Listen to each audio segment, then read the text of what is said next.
How are you this morning? It's great to be at Qashqai's. Mr. Mayor, you have a great suburb here, which I enjoyed very much. I have an important statement to make before I start. I'm not a robot. I'm a human being, as I hope you will soon find out.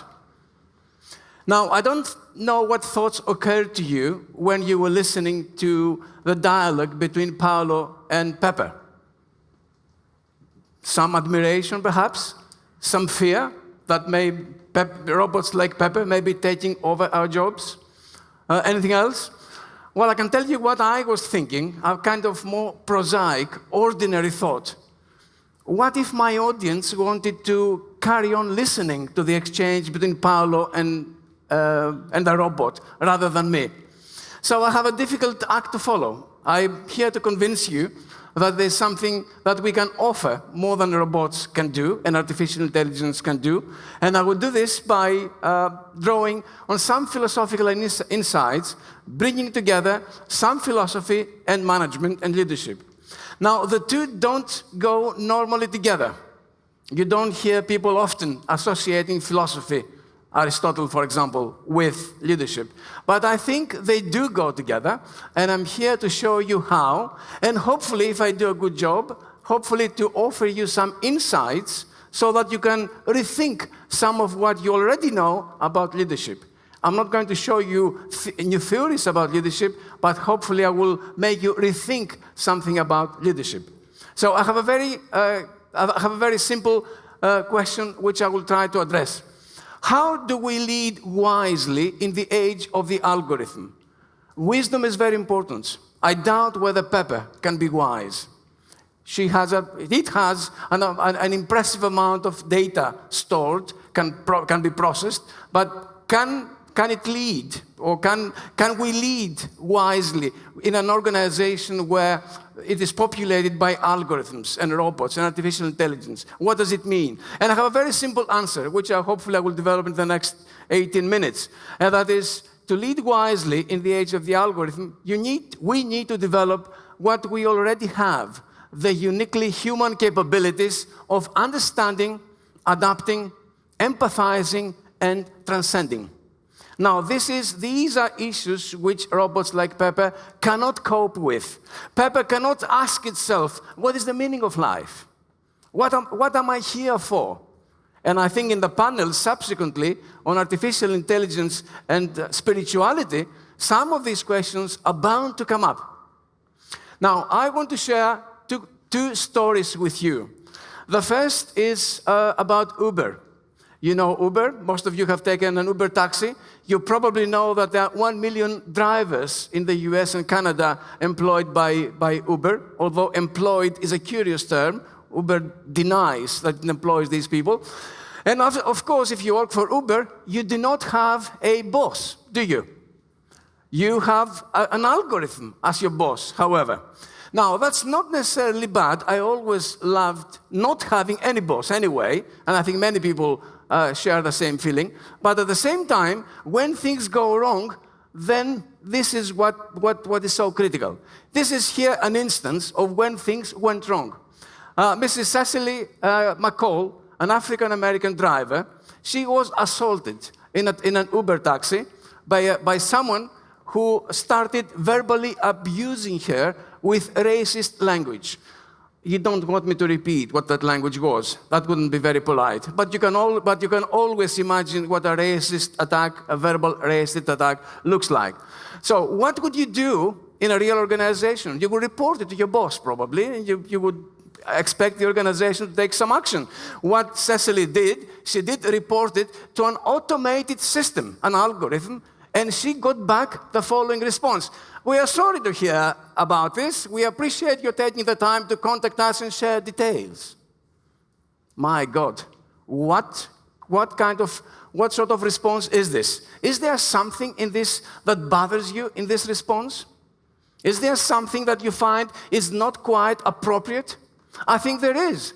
I think there is something profoundly wrong in that type of response. But that type of response can be given only by someone like Pepe, by an automated system that lacks details and other things, which I will explain in a moment. So what is wrong here? First of all, remember, artificial intelligence systems, no matter how wonderful they are, and they are, we use them every day, all the time, when we use Google Maps, when we navigate, when we order through websites. I mean, literally, they're part of our life in many, many ways. But at the same time, AI systems do not understand the inputs they process and the outcomes they generate. The key verb is understand. Pepper did not understand a single word of what it was saying. But we do understand. And this is going to be my next topic. So what is missing in the system's response? I think the following three things. First of all, to understand someone means to grasp one's, what philosophers call, horizon of meaning. In more simple language means that every human being, we as human beings, certain things make sense to us. Certain things are meaningful to us. And that to understand what is meaningful to someone else, for example, to be a victim of a racist attack, it is precisely to connect with another human being because you are able to understand where they're coming from, the horizon of meaning. Secondly, it is to understand, to grasp the tacit dimension. That's a nice philosophical term, which means, effectively, understand the unspoken. When you complain to someone, I've been verbally attacked by someone else, you don't simply report an unpleasant event. Of course you do that, but you do something more as well. What is the implicit? What is the unspoken? You expect some sympathy. You don't say to someone, please show me sympathy. This is the unspoken. The sympathy will naturally come if you have someone expressing these sentiments to you. It's a bit like flirting. When you flirt with someone, you don't say, this is exactly what I'm doing now, I'm flirting you. In fact, if you watch Big Bang, does anybody watch Big Bang? Big Bang Theory? I mean, the guys, the nerds, the physics students, they're so outlandish precisely because they cannot cope with the fundamentals of life. That when you flirt a woman, for example, you don't make it too obvious. You don't tell her that you're flirting her. All this is implicit. Now, this is a broader message here, that a lot of our human communication is unspoken, but you've got to grasp it. Pepper cannot do that. And thirdly, you've got to carry out situational adjustment. When the context changes, things differ. If Paolo had been using a different accent, if I were to speak to Pepper with my Greek accent, probably Pepper wouldn't be able to follow me because it is programmed to follow certain types of language. If the pauses are not maintained, if slightly the intonation changes, you cannot get the response. So that is why, because they lack situational adjustment. Of course, algorithms can cope with this to some extent, but nonetheless, that spontaneous human ability to situationally adjust, to cope with a slightly different context is well known. And anybody of you who has children, less than 10 years old, for example, will know this already. Children are amazing in adapting to circumstances, particularly if they want something from their parents. Now, the second story I want to share with you is the story of Luke. Luke is a cleaner who works in an American hospital, and he reported another attack, a verbal attack again, some kind of incident in which he cleaned a patient's room. And then the father of the patient, who was in a coma, the patient was in a coma, the father met him in the hallway, and he started shouting at the cleaner, "You did not clean my son's room." The father was wrong. He had been out for a cigarette. He didn't realize that the cleaning had taken place. So he was shouting unjustifiably, completely unjustifiably, to poor Luke, the cleaner. But what is interesting here is Luke's response. He went back and cleaned the room twice. Psychologists have looked into this, and I want to share with you some of this dialogue. You don't need to read the whole of it. But this is here Luke speaking to the psychologist. And he was saying, well, I knew the situation, what it was like. His son had been there for a long time, 6 months. He was in a coma. He got in a fight. He was paralyzed. The father was very distressed. He was there day and night. And he went out for a cigarette. When he came back, he started shouting at me. I was going to argue with him, but I don't know, something got over me, and I said, I'm sorry, I will clean the room. Then the psychologist asked him, and you cleaned it again? Yes, I did. Why? Because so that he could see me clean it. Now, this is very, very important here. I can understand how he could be, how he would feel.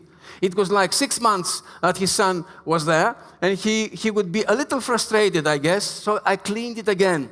But I wasn't angry with me. I guess I could understand. This is the key thing here. This incident could be framed in a number of ways. Someone is verbally attacking you, criticizing you. Now, you might as well have reported it to the supervisor, couldn't you? You might as well have walked away. You could pick a fight with that person and carry on this unpleasant conversation. Luke did nothing, none of the above. And I find this quite interesting. There is more here than meets the eye. Let's try to unpack it a little bit. Now, what this sort of understanding is shown here. First of all, it is we as human beings, from the time we are born into communities. Do you know the African saying, it takes a village to raise a child? Absolutely. It takes a community to make a human being. And therefore, to become accultured with all the meanings and the values of a community. So with that, we acquire common sense. If we did not have common sense, intuitive knowledge, common sense knowledge, we would hardly be able to do anything in life. I wouldn't be able to stand here and talk to you unless we both understand what this is all about. Common sense is absolutely fundamental. Hannah Arendt, the philosopher, called it the sixth sense that binds people together. Secondly, it is to recognize perspective, someone else's horizon of meaning. Where are you coming from? Do you remember Luke? I can see that he was so distressed, so frustrated. That is empathy. That is being able to recognize someone else's perspective. Thirdly, to understand the purpose. If I'm the cleaner and I'm doing this humble job in the hospital, what am I in the business of doing? Simply sweeping the floor? No. A cleaner does many more things in a hospital. He is there to comfort the patient sometimes, to engage in an informal conversation with the patient and his relatives or her relatives at some point. The job of the cleaner is more than the mechanical repetition of certain menial tasks. That is not shown in the job description, but that's what the real job is. Like when I'm, as a professor, when I talk to my students, my job is not to repetitively sort of repeat myself and say things to them, but to engage with them. Otherwise, there's no real learning. Fourthly, it is framing the problem. I said this already. How did Luke frame the problem? Did he frame it as an assault on me and my rights? And therefore, I feel justifiable to get back at him and continue this unpleasant conversation? Do I report him to my superior? How do I frame? He framed it as a distressed father who needed comfort. Therefore, if this means I may go back, I need to go back and clean the room again, so I will. This is not an offense against my dignity. It is more a distressed father who really doesn't know how to cope with the unbearable situation of seeing your son paralyzed in a coma. Fifthly, it is grasping the tacit dimension already. When the father is angry and shouting at you, what does he really want you to do? He could see me clean it again. He wanted some kind of sympathy. In his own awkward, aggressive way, tacitly, the unspoken thing was kind of the human bond. I want you to look after me. Look after me.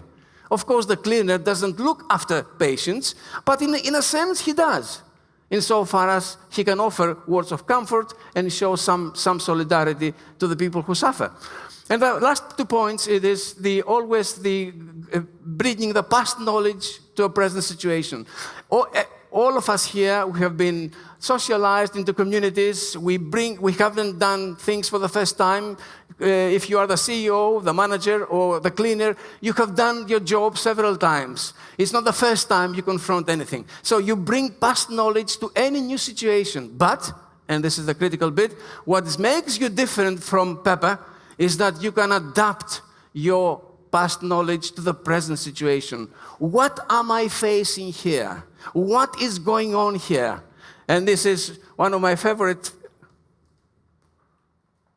one of my favorite philosophers here, Maurice Merleau-Ponty, the French philosopher, who said, I like this, nothing is more difficult than to have a sense for what we precisely see. When you see something in front of you, what do you exactly see? You see a shouting father. Yes, and what does it mean? What does it signify? How do you frame it? Do you frame it as an assault on you, or do you frame it as an implicit request for comfort? Which is what Luke did, and he acted wisely.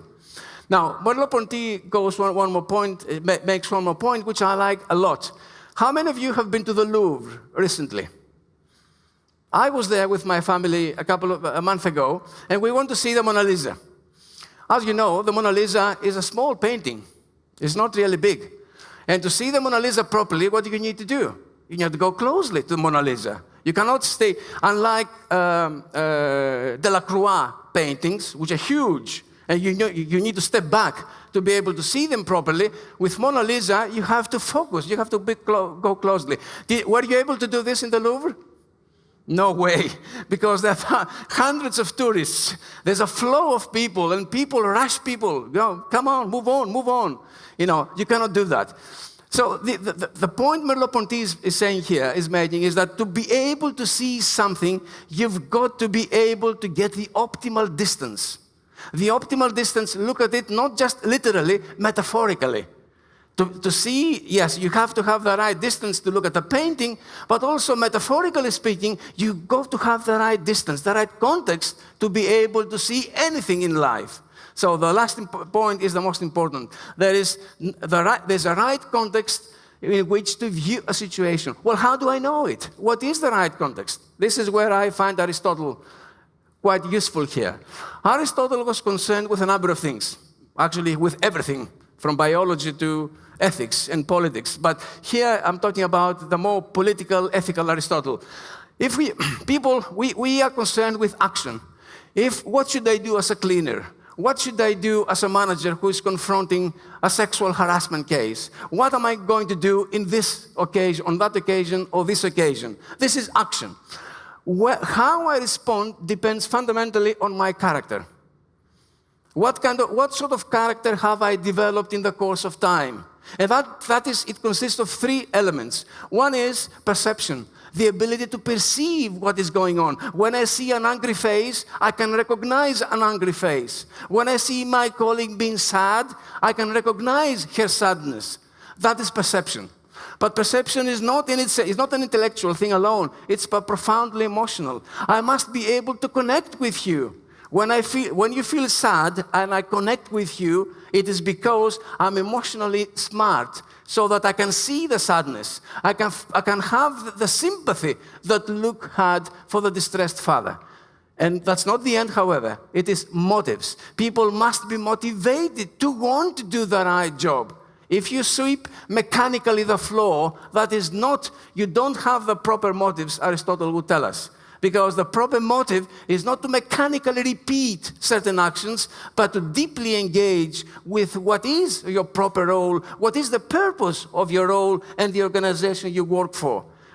Anytime I enter the classroom, I'm not just there to repeat myself, to say things to my students. That's the mechanical bit. Pepper could do it. You could do an online course for such things. But if you want to engage with others, there's a certain kind of motive, which is I'm driven by the purpose of my job, which in the case of Luke, for example, was to care for patients. And finally, and this is the very interesting bit, character is shaped also by what we find worthy in life. The noble, the worthy. Aristotle called it eudaimonia. Happiness, it's translated in English, but the better term is flourishing. So what is worthy in life? What is it all about? If I'm the cleaner, what am I in the business of? If I'm a professor, what am I in the business of? If I'm a manager in a telecommunications company, what I am in the business of? Remember Mr. Zuckerberg, when he testified to Congress several months ago? He said, I like that statement, he said, Facebook is facing a philosophical moment. What he meant by this is that whether Facebook is simply a platform, as it was originally conceived to be, or Facebook has become a media company, as it has become. And therefore, they're actively looking for hate speech, and so on. So this is the entire, the big picture which I like, that Aristotle enables us to understand. So leading wisely, in this case, would be to develop perception, to understand the nuances of the situation, to be able to emotionally connect with yourself and with others, to be driven by the right motives in the service of a good life. And then that will enable you to take some wise actions. Now, this is what robots cannot do, because it is a uniquely human ability to do all these things, which I cannot explain what makes us uniquely able to do these things, but this is, in essence, if you like, what does leading wisely mean. Obrigado.